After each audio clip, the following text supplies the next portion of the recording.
right, guys, welcome to King of the Pit, and I got a special program for you today. We're gonna head on down to Dallas, Texas. I got a metalcore band that's named after a street corner on the Roseanne Barr show. We're gonna hear from two of the players on that team, the lead singer Richie, and we're gonna hear from Tori King at the end of it. So please hang tight and watch the whole entire video. This one's special and very interesting. You probably guessed the name of the band. Their name is Third and Delaware, and they're my next featured guest today right here on King of the Pit. Let's go, baby!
Hey, what's up, everyone? Thanks for tuning in to King of the Pit.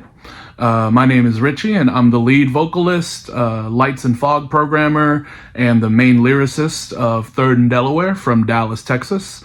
Again, thank you guys for watching, and we'll get started here. So Third and Delaware has been a band since 2017, so quite a while now. I'm actually not the original vocalist of the band. The drummer, Ryan, who's still our drummer right now, he was the guy that I knew who was in the band, and he got me in the band originally all those years ago in 2018. So I knew him. It was like a friend of a friend of a friend. I met him at like a dinner party at an Olive Garden, I think. I was in a wheelchair because I broke my ankle at an Asking Alexandria concert at the Bomb Factory in Dallas. And he was like, "Oh, why are you in a wheelchair?" And I'm like, "Oh, I broke it at a metal show." And he's like, "Oh, you like metal?" And then it just kind of spiraled from there. I was an acoustic artist at the time, so if you like artists like This Wildlife or Corey Wells or big ones like Secondhand Serenade, like sad boy acoustic stuff, that's pretty much what I was raised on. That's how I came up in the music scene, and that's what I originally did before I was a metal vocalist. Ryan and I, the drummer, we would kind of play weddings and parties, and we got to know each other pretty well through that. So when the original vocalist moved to California, he pretty much lined me right up to become the new vocalist of the band. He didn't even know I knew how to scream. He just knew that I could sing and that he thought it'd be a good idea for me to be in the band. So the evolution of our music. So yeah, I think the electronic elements definitely is the biggest evolution of Third and Delaware's music. If I look at it from like a grand scheme of things, like from Pardon the Sun all the way to Reticence, it's definitely the use of like backing tracks and like orchestral work, choral work, and synth work as well, to the point where we have Torin to do it live for us now too. Man, influences, I can give it a shot. I think if I had to name one overall influence, definitely be Howard Jones of Killswitch Engage, formerly of Killswitch Engage.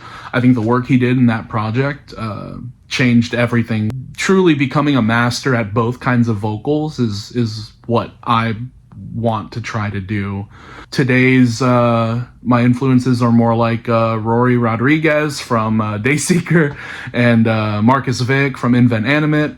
Just like I think they're masters of both kinds of vocals. But the band, we have guys who come from like old Under Oath and Story of the Year. We have members who like things like Bring Me the Horizon, Knocked Loose, and Norma Jean. We're all over the place, which I think is a good thing, because the way that we're able to kind of work with each other and communicate with each other, it doesn't really matter what our songs end up becoming, as long as it sounds good, right? There's like a big jump between Fade Indigo and Reticence, right? Reticence is probably our heaviest song, and Fade Indigo is probably our not opposite heaviest, our softest song. That's kind of testament to how we let our influences carry us, and we try not to, let anything define us. Like, I think what makes a good metalcore band now is how well you can blend other genres. I think that's what a good band does now. So honestly, I don't know what you would find if you Googled our band. I don't know if there'd be anything on Google, honestly. But what you wouldn't find is confirmation. Yes, Third in Delaware, the name of our band, is a street corner from the show Roseanne. It is one of our guitarist's wife's favorite TV show. And I didn't have a say in the name because I'm not the original vocalist, but it was between Third and Delaware and Infinity Knives. If you know that super viral song, it was like, I forgot the name of the guy. I think it's Froggy Fresh. It's like, I am the baddest of them all. That guy. Even if you had infinity knives. And I'm like, what? I kind of wish that the band was named Infinity Knives. But oh well. I do like Third and Delaware, though. I think it's pretty different enough. Describe the Dallas scene. There's a lot of things that I love about Dallas. There's so many venues, so many bands, so many promoters that want to just get people together, so many performers that want to just, get their content in front of people. but there's so much to do and only so little time. But I do love that there are a lot of opportunities to be able to play, to be able to just get a project off the ground, period, right? There's so many, like videographers, music engineers, venues, promoters, photographers, social media people, like all of there's if you need help with something in a musical project, there's help for you. I do love the scene here. There's a lot of really good people in it. Most everybody in the scene, they just want to have a good time with people who like the same kind of music that they do. And, that's something that I can definitely relate to, like as a Warped Tour kid, that's what I see in almost everybody here. They just want that kind of sense of togetherness. They want to, listen to music. They want to experience music together. Let's see. If I want to shout out anybody, it'd definitely be From the Tides for sure. I hope the Dark Divine show was really cool. So shout out Rob. We toured with them last year. It was a great time.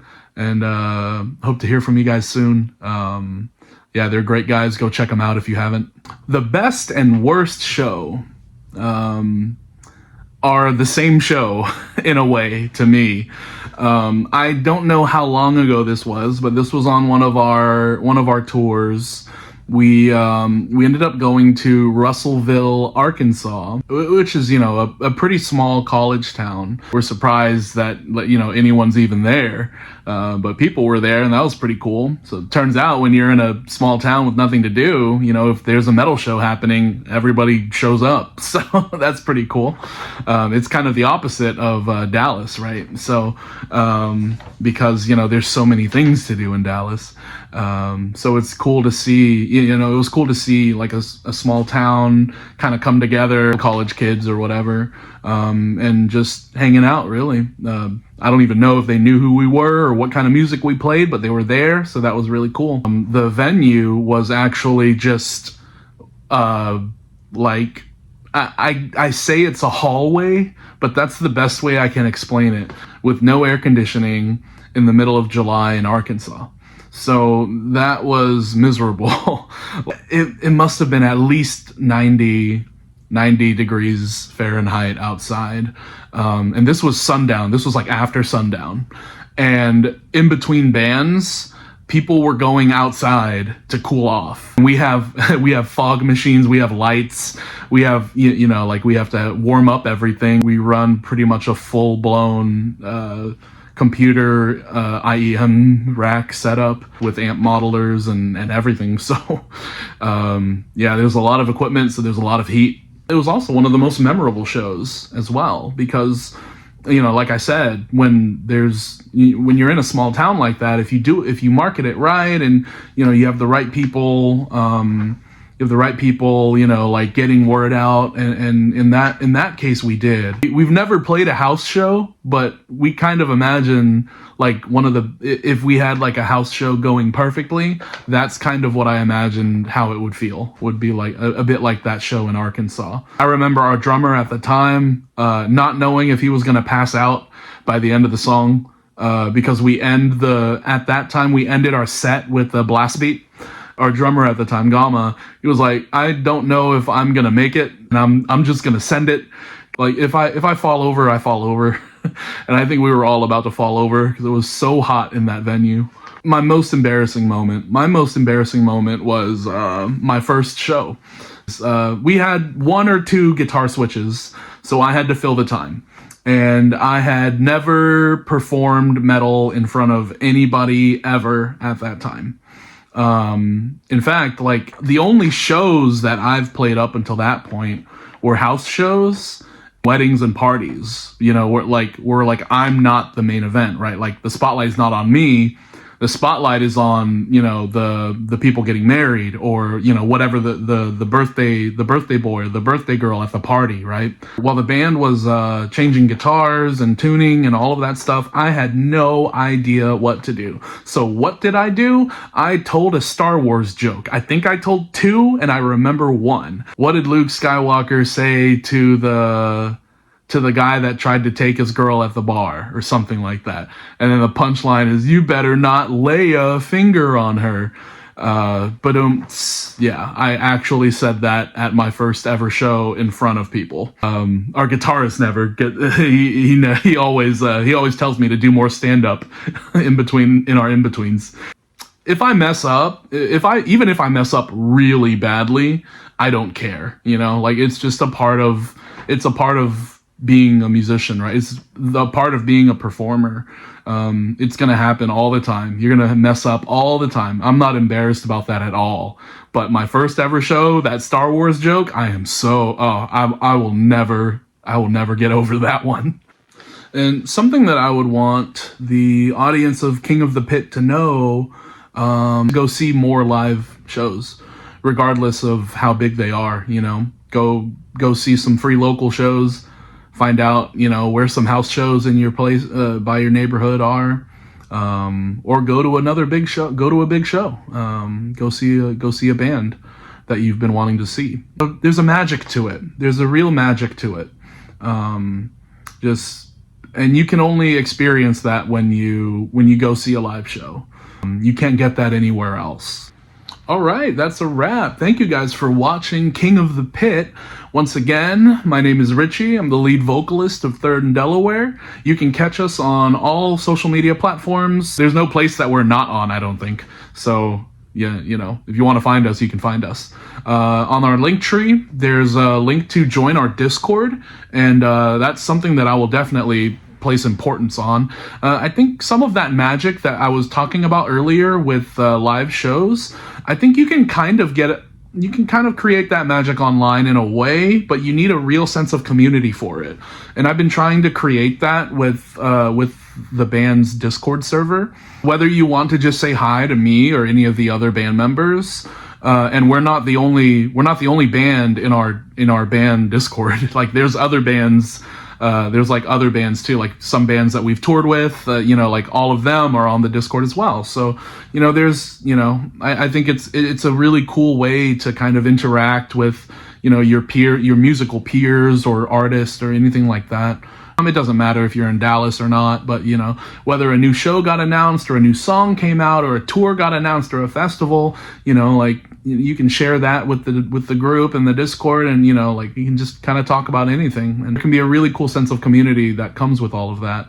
And that's something that I've been really striving to try to make happen for this project. Check out our new song Reticence. Thank you if you've already listened. Let us know what you think, whether DM the band or leave a comment, it doesn't matter. I don't care. Just tell us what you think about it somehow. Thank you guys for watching King of the Pit, and I'll catch you guys at a show sometime. Hey, I am Torin King, and I am the electronic element to 30 Delaware, and that consists of synths, programming, backings, and I have a little vocal duty here and there. That's really about it. So how I met Third stems all the way back to the year 2022, and I was doing another band at the time, and we, along with Third and Delaware, shared the same bassist. That would be Eric, and they happened to have been watching us play, and I hung out with them after our set, and instantly I felt a connection with those guys. We had similar taste in music, style, and so on and so forth. And it wasn't too long after that we were on the same bills shows together, and then we ended up doing a weekend run tour thing together.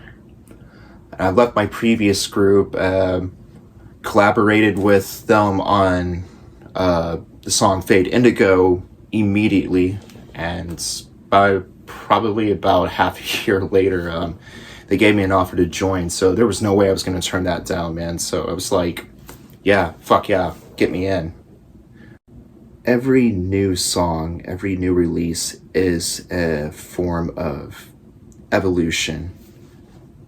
And I'm not one to limit my creative prowess in terms of what can this new piece be different versus the last, or can we one up what we previously did? I mean, sure, I mean, you can have that perspective of things, but what I care about with whoever I'm working with, whether it's for myself with Third and Delaware, is coming up with the best fucking songs that we can come up with together.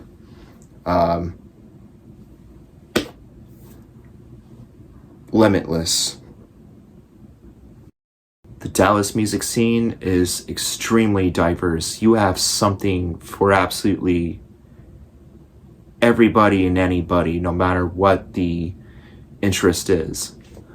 My only gripe being is that on the same nights you have shows happening all over town and you have no idea which one you want to go check out, whether it's national acts, overseas, local shows. So it gets a little overwhelming to get people to come out, but whether it's 100 people or more, 50, 20, 10, or maybe 5 people who are checking us out and they are throwing themselves about, dancing along to whatever we're doing, I'm the richest individual in the world. I'm happy. I tend to think that I have such bizarre taste of music in terms of what's going to get me pumped up, what's going to get me to feel something, or what's going to influence me, because there'll be one day where I can just be pissed the fuck off and I can be jamming out to the likes of Pantera, Cannibal Corpse, stuff like that. Ozfest stuff.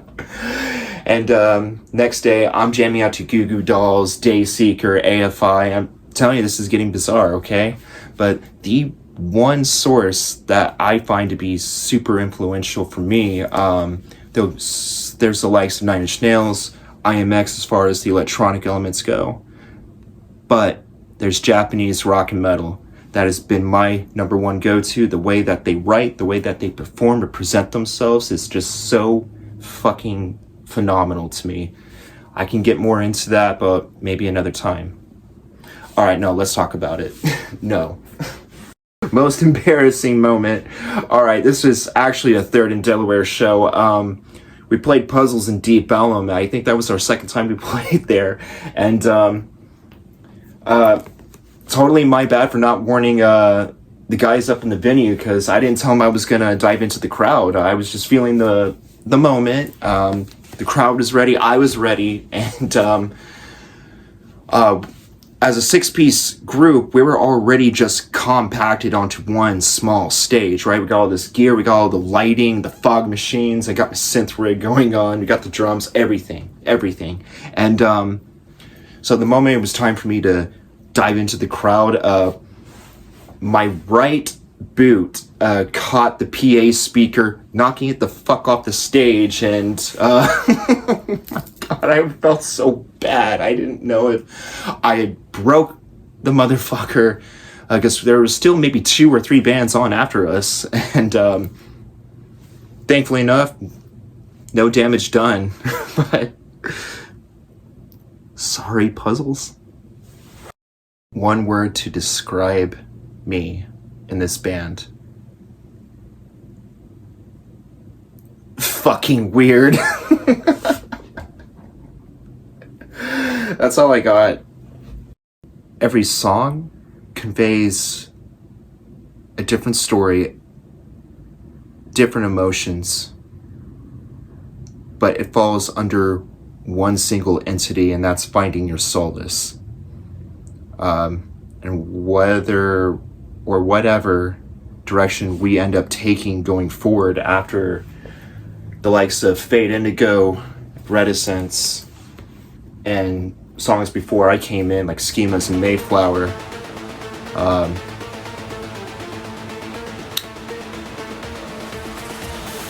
embrace it with every part and every fiber of your body, every bit of your mind and soul. Feel it with us.